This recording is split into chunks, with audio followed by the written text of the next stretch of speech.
Assalamualaikum warahmatullahi wabarakatuh. Hai, aku Sylvia. Aku mahasiswa Insan Cita Indonesia, Fakultas Neuropsikologi Batch 4. Nah, kali ini aku tuh pengen banget nih ngebahas masalah kesehatan mental ibu hamil dan ibu melahirkan. Nah, kenapa sih tiba-tiba pengen ngebahas ini gitu ya? Banyak sekali tema-tema kesehatan mental yang bisa kita kupas gitu loh ya.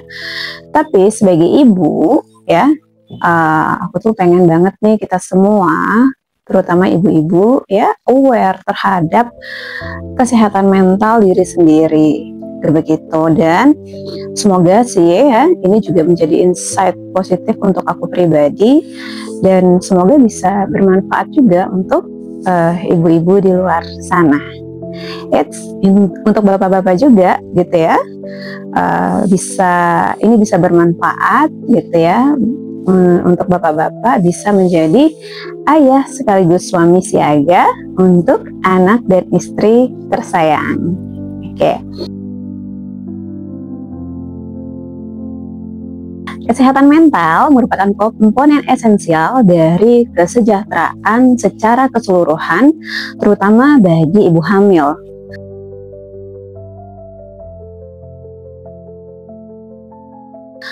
Perubahan fisik selama kehamilan dapat menimbulkan berbagai tantangan bagi kesehatan mental ibu. Gangguan kesehatan mental sering terjadi pada trimester ketiga. Akibat ketakutan akan nyeri saat melahirkan, banyaknya keluhan fisik, riwayat kunjungan yang tidak teratur, kurangnya pengetahuan, dan kurangnya dukungan sosial dari suami, keluarga, dan teman-teman, serta riwayat ekonomi yang rendah menjadi faktor risiko. Momen-momen yang mengubah hidup seperti kehamilan, kelahiran, dan menjadi orang tua dapat juga menjadi gangguan bagi kesehatan mental wanita dan pasangannya. Akibatnya, wanita dapat mengalami periode kesehatan mental yang buruk atau mengalami kondisi kesehatan mental yang memburuk dari sebelumnya.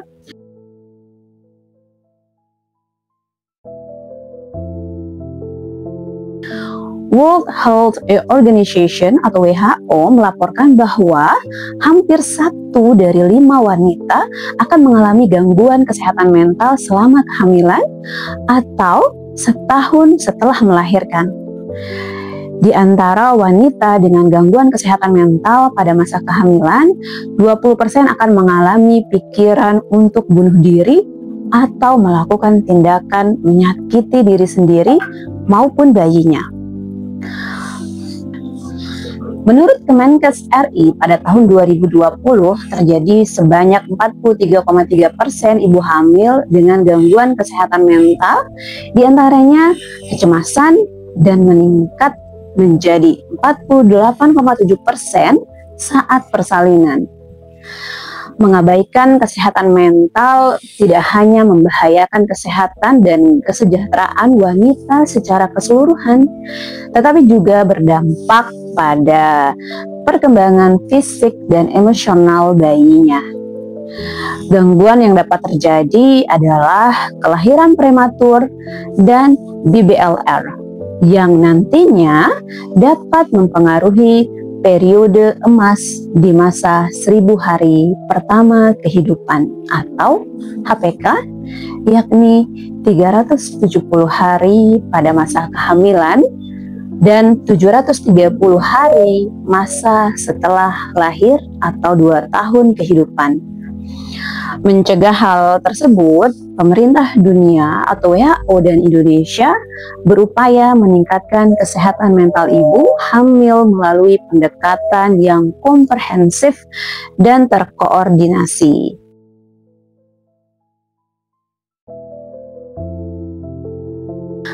Kesehatan mental ibu dapat dijaga dan gangguannya dapat dikurangi atau diselesaikan salah satunya dengan peran aktif dan dukungan dari suami. Suami harus menjadi sistem pendukung utama yang menyediakan dukungan emosional dan fisik, membantu ibu hamil menjauhi hal-hal negatif yang bisa meningkatkan kecemasan dan stres, serta mendorong keterlibatan dalam aktivitas positif yang meningkatkan suasana hati dan kesejahteraan ibu. Memberikan waktu bagi ibu hamil untuk me time, di mana ibu dapat merelaksasikan diri ya, dan menikmati waktu pribadi tanpa gangguan. Kapan sih waktu itu penting? Ya ketika mandi, mungkin ya ibu melahirkan, apalagi yang sudah memiliki bayi sebelumnya ya, kemudian hamil anak kedua atau anak ketiga, itu sebaiknya diberikan waktu untuk mandi tanpa gangguan, minimal seperti itu, atau waktu untuk istirahat siang begitu, tanpa gangguan, tanpa distraksi apapun begitu ya.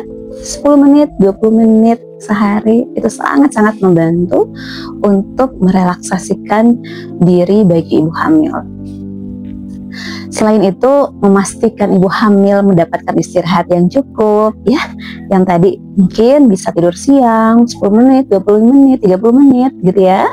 Ya, mendapatkan istirahat yang cukup untuk menjaga keseimbangan fisik dan mental selama masa kehamilan. Dan ini penting ya. Dengan kerjasama dan perhatian dari suami, kesehatan mental ibu hamil dapat terjaga dengan baik, sehingga proses kehamilan bisa dilalui dengan lebih tenang dan bahagia.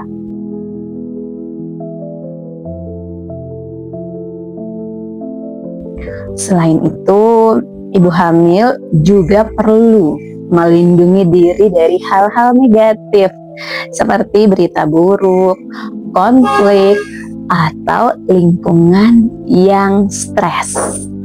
Jadi buat ibu-ibu hamil nih, ketika sudah masuk masa kehamilan, apalagi trimester kedua, trimester ketiga, untuk kurangi buka-buka sosial media yang biasanya menyajikan informasi-informasi yang bikin suasana hati jadi terganggu begitu ya. Lebih baik melakukan hal-hal yang positif, seperti mungkin bisa berkebun, menanam bunga, atau melukis, atau relaksasi ke pantai. Yang penting menyibukkan diri saja dan kurangi interaksi dengan sosial media untuk menghindari tadi terpapar berita-berita yang negatif ya. Kenapa? Karena paparan terus-menerus terhadap stressor dapat meningkatkan resiko gangguan kecemasan atau bahkan depresi. Oleh karena itu, penting bagi ibu hamil untuk mengelola lingkungan mereka dan fokus pada hal-hal yang positif.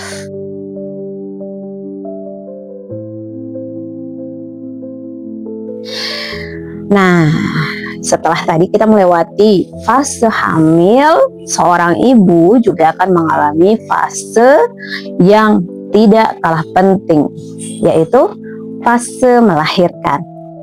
Salah satu peristiwa yang membahagiakan dalam sebuah keluarga adalah memiliki seorang bayi. Perasaan bahagia yang dirasakan saat bayi dilahirkan seharusnya menjadi perasaan bahagia yang dirasakan oleh seluruh keluarga. Namun kenyataannya tidak begitu. Pengalaman pribadi saya ketika melahirkan anak pertama, daripada perasaan bahagia yang muncul, justru perasaan takut yang mendominasi. Takutnya seperti apa?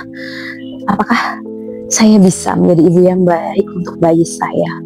Kemudian saya akan kemana-mana akan membawa bayi ini. Saya sudah tidak bisa seleluasa sebelum memiliki bayi. Kemudian belum lagi ASI yang belum keluar. Apakah saya bisa mengasihi anak saya dengan baik, gizinya tercukupi dan sebagainya gitu. Kemudian belum lagi rasa sakit yang sangat-sangat baru kita rasakan gitu ya, sakitnya luar biasa yang apakah bisa sembuh dengan cepat, apakah mungkin sembuh gitu. Jadi banyak ketakutan-ketakutan daripada rasa bahagia. Tapi apakah ini sesuatu yang normal atau fase yang memang harus dilewati oleh seorang ibu yang melahirkan? Yuk kita bahas lagi ya.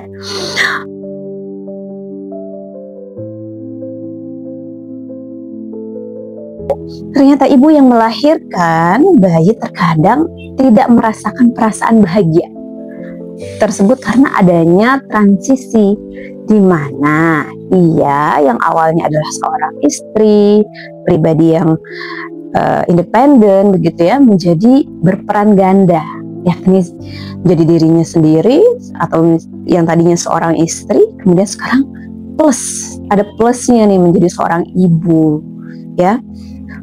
Jadi tadi fase yang kita lewati itu mungkin ibu-ibu juga di luar sana mengalami apa yang saya alami ya ketika melahirkan anak pertama terutama gitu ya. Ternyata ini fase yang normal ya. Hal tersebut menjadi peristiwa terbesar ya. Kenapa normal? Karena itu memang peristiwa yang sangat besar gitu, peristiwa terbesar gitu dalam kehidupan kita sebagai seorang perempuan gitu ya, yang menyebabkan sebagian besar ibu mengalami stres yang signifikan ya. Salah satu adaptasi yang harus dijalani oleh seorang ibu setelah melahirkan adalah adaptasi psikologis yang terdiri dari beberapa fase.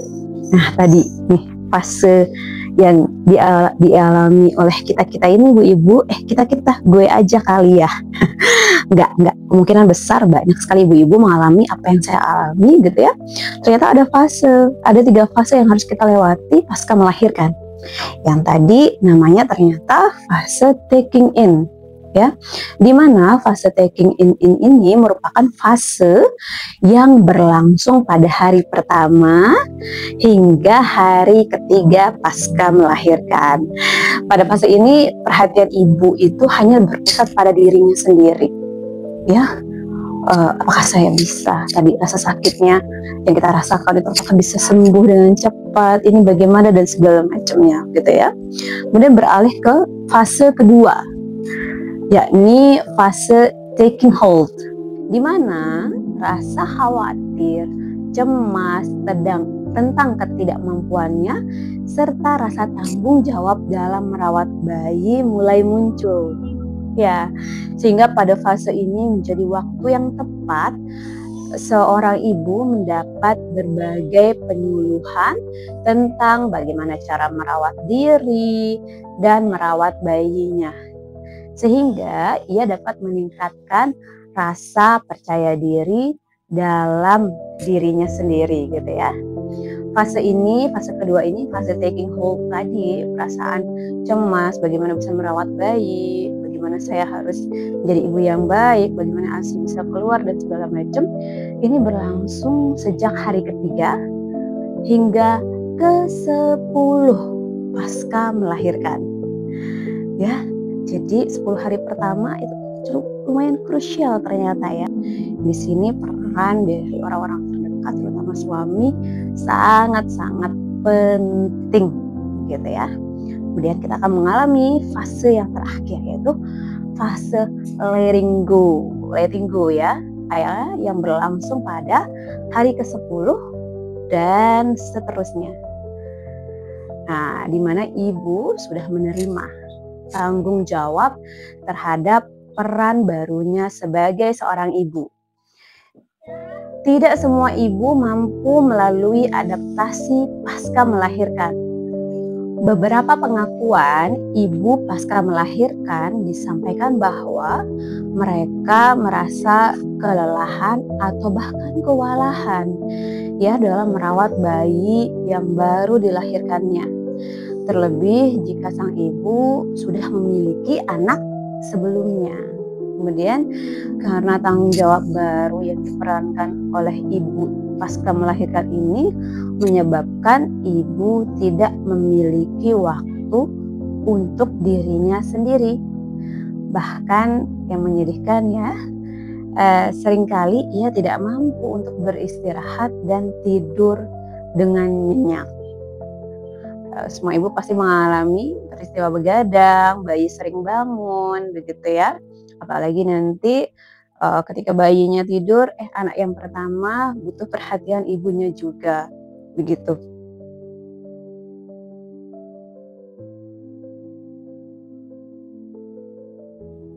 Penyesuaian ibu terhadap peran barunya dapat menjadi stressor tersendiri bagi ibu pasca melahirkan, sehingga dapat menyebabkan ibu mengalami yang namanya baby blues atau baby blues syndrome.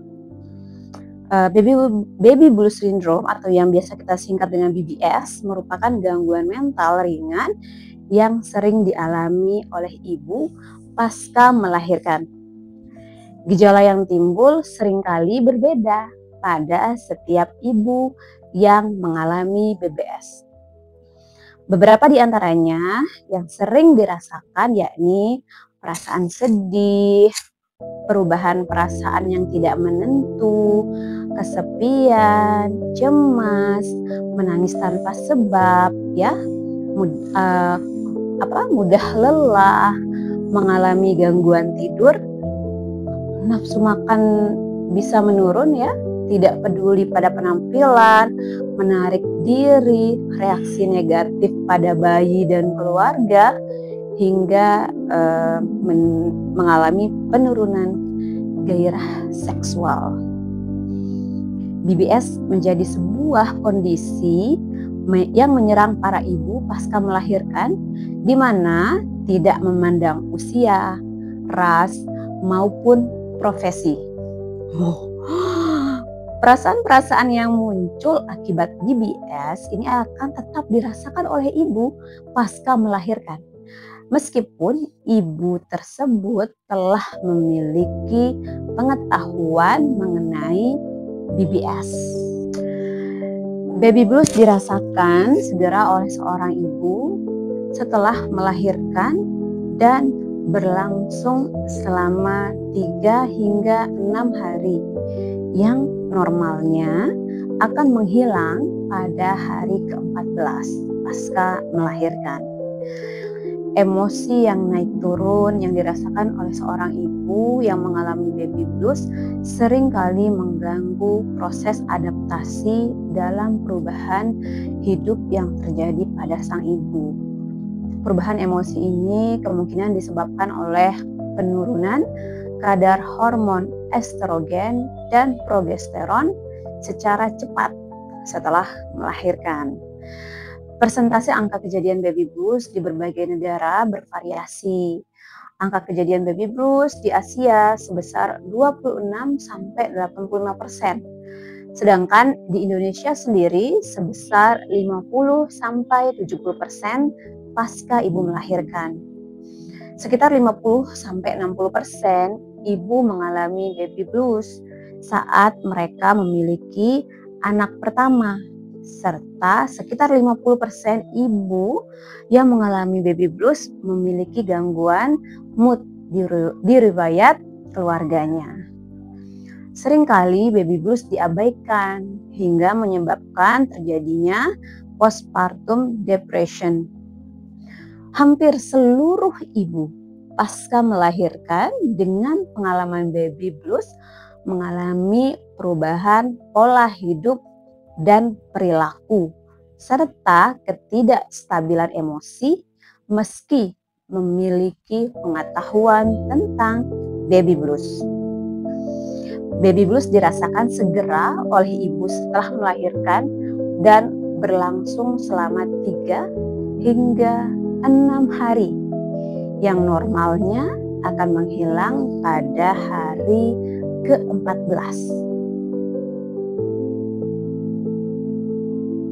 Dukungan keluarga menjadi salah satu faktor utama yang sangat berperan dalam penurunan gejala baby blues. Dukungan keluarga bagi ibu pasca melahirkan merupakan dukungan yang diberikan oleh orang-orang terdekat seperti suami, orang tua, mertua, anak, atau orang terdekat lainnya berupa perhatian, kasih sayang, motivasi, pemberian hadiah berupa barang, informasi, maupun jasa, sehingga ibu merasa disayangi dan dihargai. Beberapa bentuk dukungan lain yang bisa diberikan oleh keluarga pada ibu pasca melahirkan diantaranya seperti bantuan dalam merawat anak, mengurus pekerjaan rumah, atau memberikan petunjuk, bimbingan, serta saran pada ibu dalam merawat bayinya. Bukan kebalik ya. Biasanya atau pada umumnya seringkali ibu-ibu melahirkan mengalami intervensi, kemudian judging gitu ya.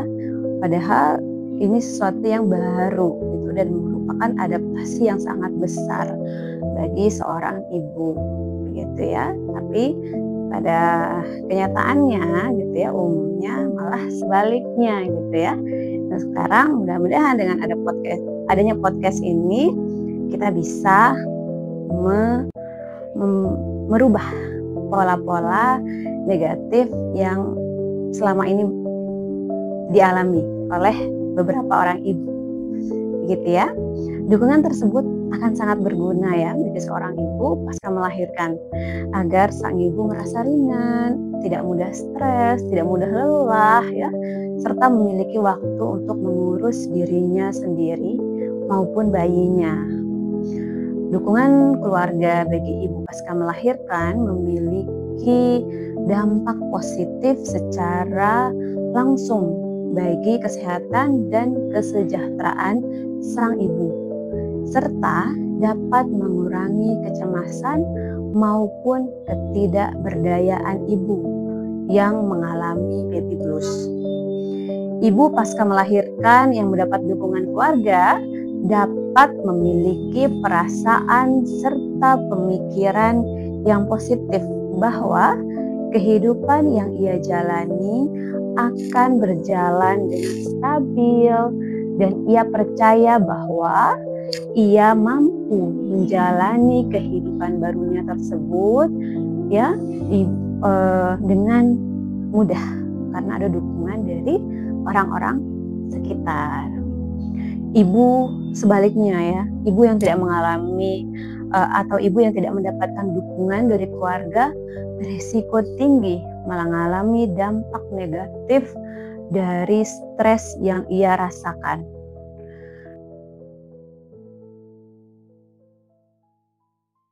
Oleh karena itu, pentingnya memberi edukasi tentang pentingnya dukungan keluarga untuk ibu dalam mengatasi baby blues.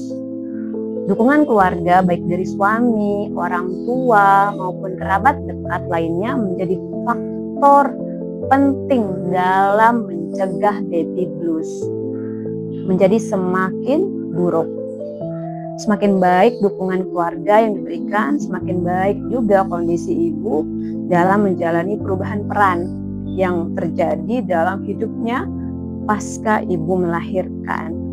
Ya, semoga bermanfaat teman-teman semua ya, dan semoga bermanfaat juga untuk diri saya sendiri. Semoga ibu-ibu di luar sana tidak mengalami hal-hal yang mengganggu kesehatan mentalnya. Semoga kita semua selalu diberikan kesehatan baik secara fisik maupun psikis kita semua. Akhirnya sekian dari saya. Wassalamualaikum warahmatullahi wabarakatuh. Bye bye.